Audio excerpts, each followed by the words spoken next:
saham berdasarkan kapitalisasi pasar. Ya, ini sebenarnya di bursa juga tidak ada definisi secara pasti. Ini adalah definisi yang berlaku di market dan juga sifatnya subjektif, ya. Jadi ini saya kasih definisi sendiri nih.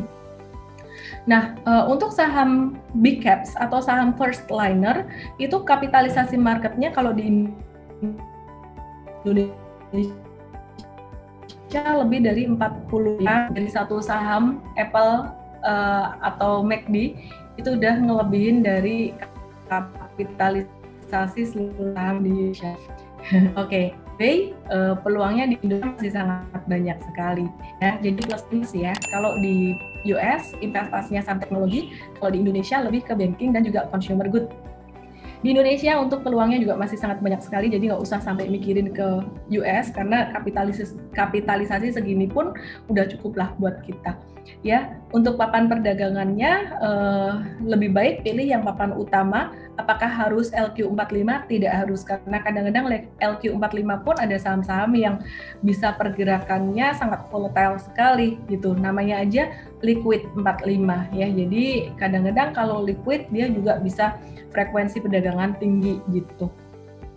Oke, tingkat likuiditas tuh artinya jumlah saham yang beredar yang ditransaksikan dan yang ditransaksikan tinggi ya, biasanya lumayan tinggi. Jadi kalau Anda mau beli saham ini nggak usah khawatir mau jualan gimana. Sedangkan perbandingannya langsung bandingkan dengan saham small caps atau third liner. Ini bahayanya gampang naik AR atas, gampang turun juga kena AR bawah ya. Jadi ini agak-agak riskan, ketika kena air bawah beberapa kali mau jualan juga susah. Biasanya kalau saham-saham seperti ini kita akan kasih PS, ketika kita trading saham third liner kita akan kasih PS, saham ini high risk, jadi Anda tidak harus masuk. Oke, nanti kita akan kasih tahu ya mana yang second liner, mana yang third liner, dan mana yang blue chip. Fundamentalnya biasanya kalau big caps bagus, medium atau second liner ada yang bagus, third liner ini bukan kurang bagus, sebenarnya masih struggling, dan beberapa fundamental bagus. Ada saham third liner yang fundamentalnya bagus, tapi memang dia ukuran perusahaannya masih kecil, sehingga ketika dia rilis di bursa juga likuiditasnya masih kecil banget. Jadi istilah kata tuh bisa gampang digoreng ya. Oke. Nah, ini untuk tujuan kepemilikan sahamnya yang small caps atau third liner ini cenderung untuk trading mungkin sekitaran 1-2 hari aja. Tradingnya pakai strategi swing ya, sedangkan kalau medium ini bisa trading untuk swing trading dan jangka menengah. Kalau big caps ketika dia habis jatuh ancur-ancuran kemarin di Maret kita bisa tradingin, tapi selebihnya saya lebih prefer untuk investing. Kalau kondisi udah normal, geraknya udah pelan-pelan banget. Ini 10 big caps di market. Gerakannya IHSG akan sangat mirip sekali dengan ini, dan sekarang TLKM naik jadi nomor 3. Kemarin dia nomor 4 ya. Dan kemarin waktu teman-teman panik kayak TLKM nggak gerak-gerak, nggak mungkin dia nggak gerak juga. Unilever meskipun dia slow, nggak mungkin dia nggak gerak juga ya. Dan kemudian ini ada satu saham, meskipun yang lainnya oke, ini satu saham ini saya nggak pilih untuk investasi, nggak ya. Oke. Nah, ini ciri-ciri dari saham first liner tadi udah dijelaskan juga ya di table. Intinya saham ini jumlah sahamnya banyak dan harga saham tinggi. Market cap itu artinya kapitalisasi pasar, itu artinya jumlah saham dikali dengan harga. Jadi kapitalisasi market besar. Oke, terus kemudian floating saham yang beredar di publik itu lebih dari 7,5%, mostly banyak ya yang beredar ya, dan kondisi fundamentalnya cenderung stabil, bagus atau enggak tuh sifatnya sangat subjektif sekali. Kalau bisa dibilang sih earningsnya cenderung stabil, nggak sampai yang minus-minus gimana, makanya bisa diukur dengan valuasinya price to earnings ratio. Oke. Nah, untuk saham second liner, ini geraknya lebih cepat. Saya akan kasih contoh. Untuk first linernya atau big caps-nya adalah di perbankan, big caps-nya misalkan BCA, BRI, Bank Mandiri, Bank BNI. Second liner-nya untuk perbankan ada BJBR, BJTM. Ini mungkin kalau bicara tentang kapitalisasinya agak beda-beda dikit, meleset dikit dari tabel, nggak usah dipusingin ya. Saya ngelihat dari dia punya likuiditas dari chartnya juga gitu, dari volatility dari chartnya. Ini second liner-nya ini. Nah kalau untuk kayak agro, BBKP, BRIS itu saya masukin ke third liner ya. Jadi gerakannya gerakan saham third liner itu. Oke, saya kasih contoh lagi untuk saham first liner dari sektor komoditas ya, dari sektor komoditas. Blue Chip, PTBA, kemudian Adaro, second linernya ada Indi, Duit itu second liner. Jadi teman-teman bisa lihat gerakannya dia sangat cepat sekali. Cenderung gerakannya akan lebih cepat yang second liner ini, bisa buat trading.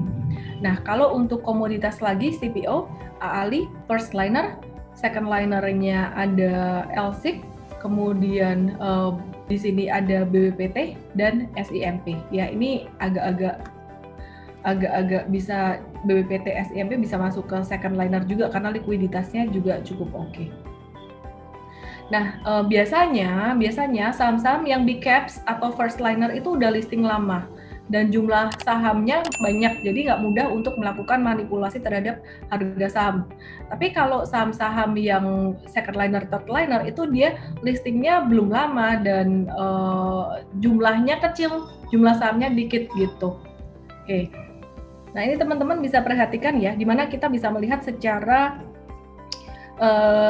kita melihat likuiditas dari saham tersebut. Selain dari bid offer, lihatnya dari sini justru malah lebih kelihatan dari volume.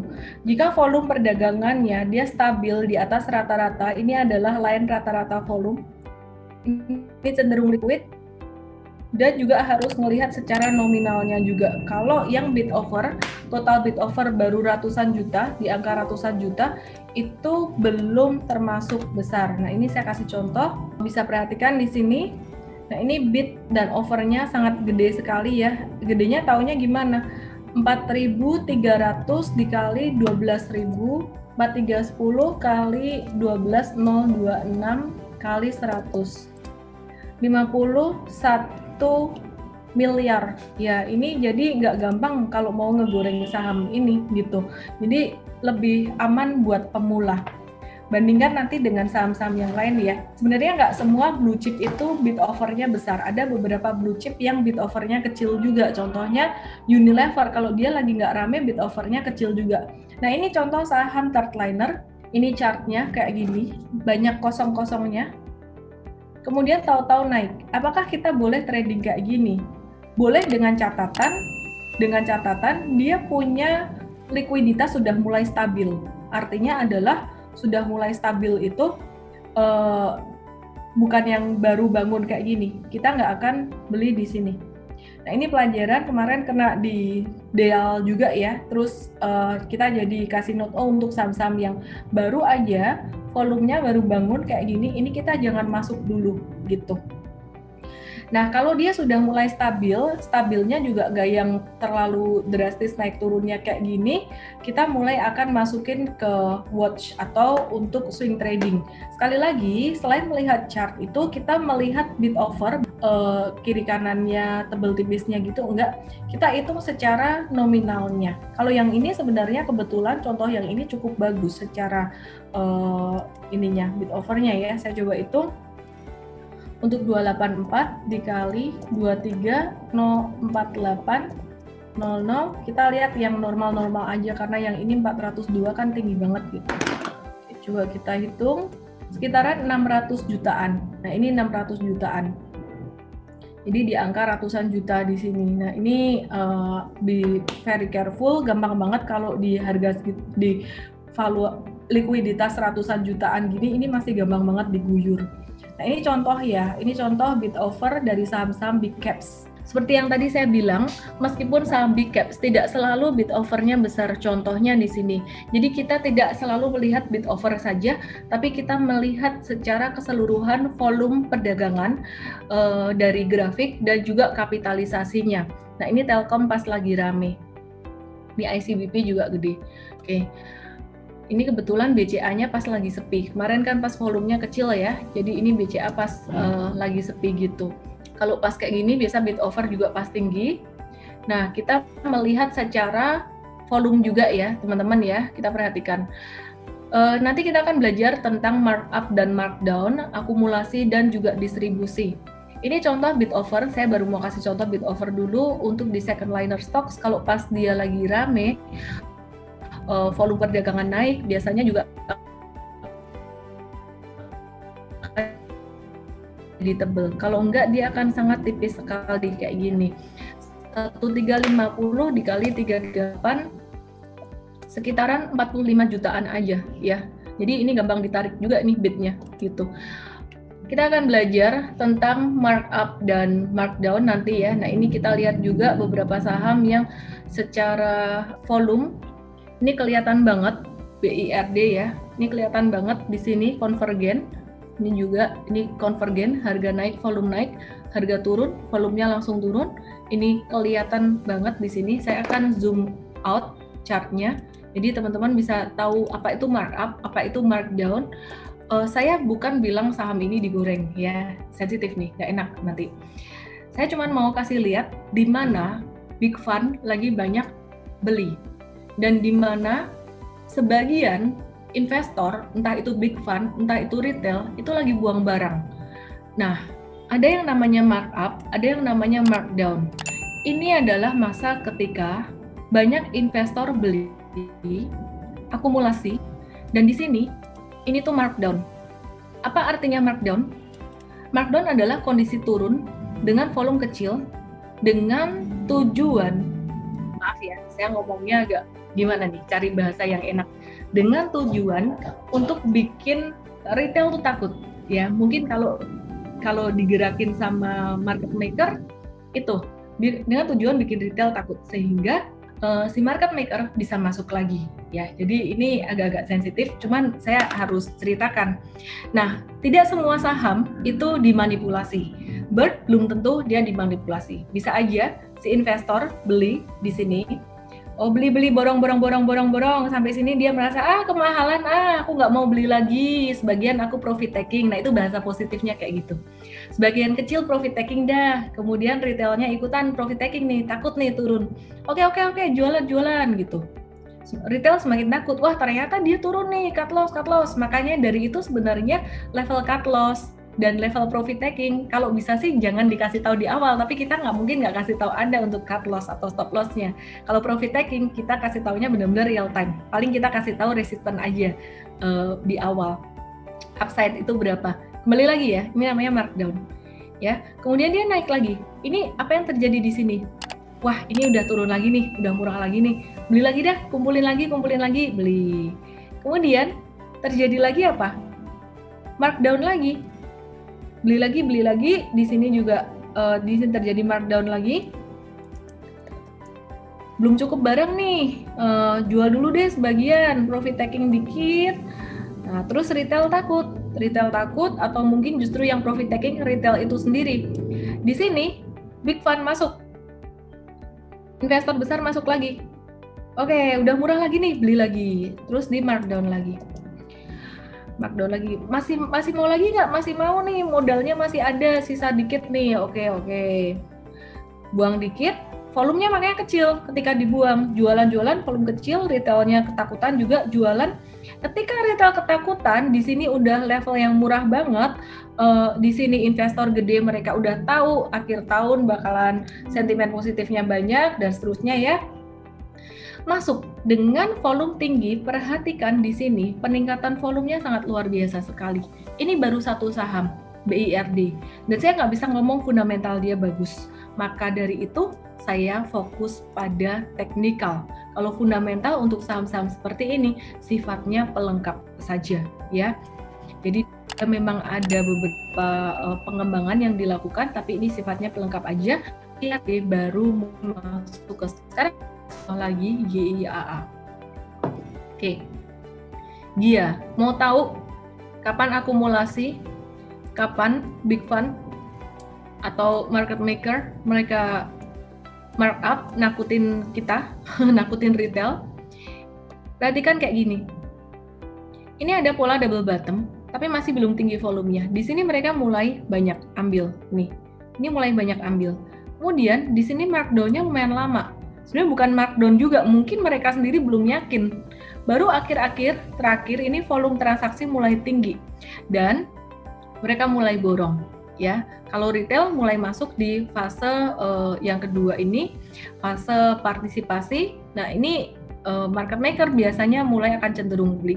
Sekali lagi saya tidak mengatakan bahwa saham ini lagi digarap sama market maker, tidak. Ini hanya contoh saja secara psikologi market. Bisa jadi memang investor-investor itu mereka memang mau ngumpulin di sini dan nunggu lebih murah. Nah, ini bisa jadi nih, ini bukan sengaja diturunin, tapi retail ya, trader retail profit taking dulu. M-Trade juga kemarin sempat rekomendasi di sini untuk jualan dulu deh, profit taking udah cuan 2 digit gitu. Turun kan, retailnya turun, kemarin terjadi peningkatan volume lagi. Nah, kita boleh masuk lagi. Maka dari itu prinsipnya, baik dalam investasi jangka panjang, baik dalam swing trading super trader, saham second liner, third liner, mindsetnya adalah ikuti gerak dari big caps. Ini beberapa saham yang kelihatan mulai diakumulasi, tapi kita belum masuk. Sekali lagi kita bisa kita melihat kapitalisasi saham itu juga, bid over nominalnya berapa, karena volume tinggi belum tentu secara nominal oke buat kita bisa masuk. Ini contoh ya, LPCK. Biasa kalau udah mulai ngegas masuk ke stage 2, itu peningkatan volumenya sangat drastis sekali. Oke. Ya, jadi back to basic yang membuat saham naik adalah demand. Jangan sampai tergigit oleh ikan besar. Ini bisa diterapkan pada saham big cap, second liner, dan third liner. Aku mau kasih contoh yang kelihatan banget, yang sangat kelihatan sekali. Banyak yang penasaran. Kalau aku kasih BSDE mah teman-teman udah tahu itu udah naik ya. Tapi coba dulu saya bilang BSDE zaman bulan September, Oktober, pada bingung. Kenapa berani? Karena ini volumenya juga sangat kelihatan sekali untuk akumulasi dan markdown-nya nih. Ini dia dikumpulin nih. Kalau di sini belum, ini masih volumenya merah gede. Ini di sini udah mulai kelihatan lebih jelas. Saya kasih lihat yang lebih jelas lagi dan yang sekarang belum jalan, sehingga teman-teman yang pegang saham ini pun juga mungkin jadi lebih yakin. Saya kasih disclaimer ya. Kalau di sini market maker-nya lihat nggak senang hati, tapi nggak lah. Ini udah masuk masa stage 2, masa partisipasi. Artinya biasanya jika ada market maker pun jika ada, maka dia juga senang retail masuk. Kalau udah masuk stage 2, biasanya mereka suka retail masuk karena barangnya mereka udah cukup, akumulasi udah cukup. Tapi kalau misalkan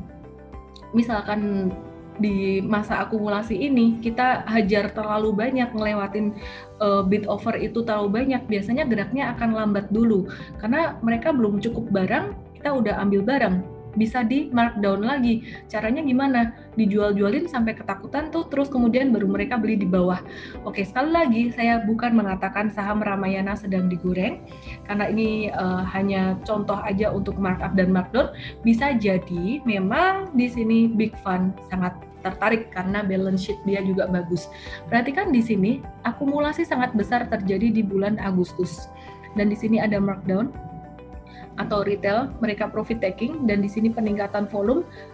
Sekali lagi nanti jika dia breakout naik dengan volume yang tinggi, ini akan mengkonfirmasi. Ada contoh yang menarik lagi masih dari sektor retail sama seperti RALS, ini justru jauh lebih kelihatan lagi, tapi saya tidak terlalu vokal ketika infoin untuk RALS untuk jangka menengah, karena secara fundamentalnya dia benar-benar super struggle banget.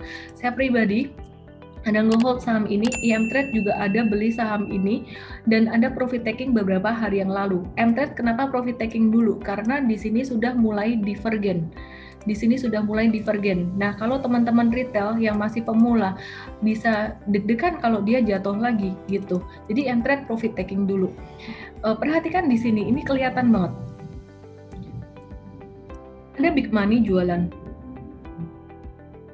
Karena FA-nya dia jelek, tapi di sisi lain ini ditampung oleh big fund yang lain. Pas di bawah, volumenya tinggi. Ini markdown dikit. Nah, ini naik dengan volumenya turun. Abis ini bisa akan ada markdown. Markdown artinya dia bisa turun koreksi, bisa sampai ke level 1140 sampai 1150. Makanya buat M-Trade swing trader kita sudah profit taking dulu. Paham ya sampai di sini ya? Oke, materi saya hari ini bukan mau ngatain saham ini digoreng atau saham itu digoreng, enggak. Cuman kita belajar aja ngeliatin arah gerak big money kemana. Oke, ya ini ciri-ciri dari akumulasi, jeda sejenak itu bisa turun sedikit ya. Terus ada timing for markup. Oke, dan ini ciri-ciri dari distribusi dan markdown. Saya akan percepat aja, tadi saya udah jelaskan semuanya. Apa yang harus kita lakukan dengan saham-saham third liner? Saham-saham third liner modalnya positif. Kelebihannya buat kita adalah modalnya kecil, bisa dari modal kecil. Harga sahamnya naik cepat untung, tapi cepat turun juga, dan kalau mau jualan biasanya langsung kena ARB dan hilang likuiditasnya, susah jalan gitu. Solusinya gimana? Kalau mau pilih saham third liner, pilihlah yang pola akumulasinya lebih stabil. Dan ini berdasarkan saya punya ini aja sendiri. Saya ngelihat pergerakan sahamnya, saya masukin ini ke third liner. Jadi kalau Anda tanya di luar, jangan diperdebatkan di second liner atau third liner. Ya, ini saya kasih definisi sendiri. Kemudian pilih yang bid offer-nya mulai tebal supaya nggak gampang diguyur atau dibuang. Jual duluan sebelum ARB, contohnya BRIS. BRIS waktu itu kita ada beli. Ini lebih cocok buat swing trading. Waktu itu BRIS sempat kita mau masukin ke super trader, beli di sini. Karena breakout-nya sangat cakep banget, tapi kemudian setelah 2 hari AR atas berturut-turut, kita putuskan jual di hari yang kedua, meskipun sempat waktu itu masuknya ke portfolio super trader. Hari ketiga memang masih naik, tapi kita jual duluan. Harus berani jual duluan, nggak boleh greedy. Kenapa? Karena bahaya banget kalau sampai dia turun, itu turunnya langsung ARB. Ciri-cirinya sebenarnya gampang saham third liner, definisi saya adalah saham yang ARA terus, ARA atau ARB. Gampang arah, gampang ARB, itu aja. Itu third liner dan very high risk. Hindari saham gocap, hindari saham di bawah 100, karena kalau nyangkut, kayak saya nyangkut di LT dari beberapa tahun yang lalu, sampai sekarang tuh gocap sampai masih gocap terus gitu. Oke, kemudian Pepro, contohnya ini ya, Pepro naik 100% hanya dalam 3 hari. Ini third liner banget. Biasanya kalau saham kayak gini, saya nggak mau masuk. Saya maunya masuk yang third liner yang third liner yang bentuknya sudah mulai rapi. Ini third liner. Ini third liner yang potensial. Kita bahas ya. Kita langsung bahas yang third linernya. Hija bisa masuk second liner, bisa masuk third liner. Tapi aku masukin ke third liner karena di sini masih kosong gitu. Dan nominal dia sangat kecil juga. Nah, untuk Kija ini dia lagi ada satu pola rectangle di 220 dan sekarang lagi di markdown. Bentar lagi nih ya, Kija dia kalau naik dia bisa jadi kandidat ARA. Jadi kalau teman-teman mau tahu saham-saham yang kandidat ARA apa? Ya ini. Terus Agro ini udah jalan, BRIS Senin nanti bisa lari dan kita potensi akan buyback kalau bisa nggak kekejar, banyak pilihan yang lainnya. Terus kemudian ASGR, kita akan lihat untuk ASGR grafia, kita akan lihat untuk nominalnya juga di bid over nanti ya di market ya. Kalau misalkan nominalnya bagus, kita akan beli untuk swing aja. Tapi ini belum, jangan hajar beli dulu. Mau lihat likuiditas di real time market dan frekuensinya harus pas aktif. Kemudian auto Bevin, auto. Nah ini udah naik kenceng, kita akan tungguin dia koreksi. Auto ini volumenya sangat bagus sekali, yang terakhir akumulasi sangat bagus sekali. Auto bisa turun itu sampai sekitaran 1020 sampai 1100-an. kemudian BIF, BIFIN, BIRD tadi kita udah bahas. Nah ini dia bisa ARA juga saham ini. Lihat ini akumulasinya super good banget. Kita masih nunggu ya aktivitas di market dan belum pasti kita akan rekomendasi untuk buy. Kita lihat secara nominal dulu bid offernya berapa. Kalau nominal terlalu kecil kita nggak bisa untuk ajak beli, bahaya. BIFIN ini lebih agak berisiko, mendingan BIF tadi. Ini bukan rekomendasi suruh beli, ini baru listnya gitu.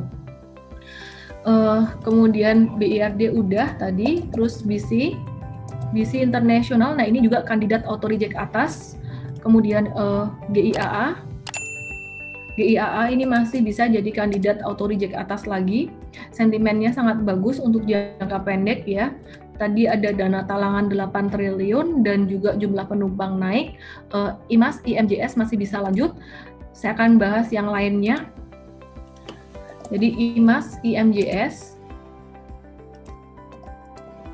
masih bakalan bisa lanjut ya. Short term profit taking tapi bisa lanjut. Paling dia koreksi normal aja dulu, terus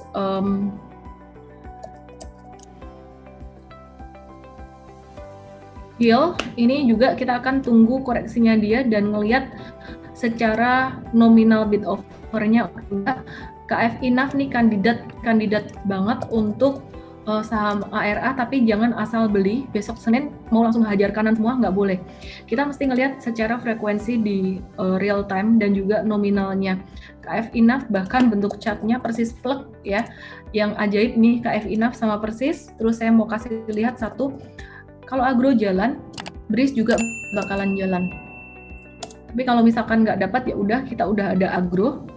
Kemudian jadi ini saya tambahkan, BRIS sudah ada link ya, link LPPF dan Seger. Ada saham Seger. Oke, link ya, ini link potensial pakai banget untuk saham ARA. LPPF dia bakalan ada koreksi dikit dulu dan kita akan tradingin terus. Kalau LPPF ini kita akan tradingin terus karena yang retail yang ngehold kita udah punya RALS ya. Kita akan trading TikTok untuk di LPPF.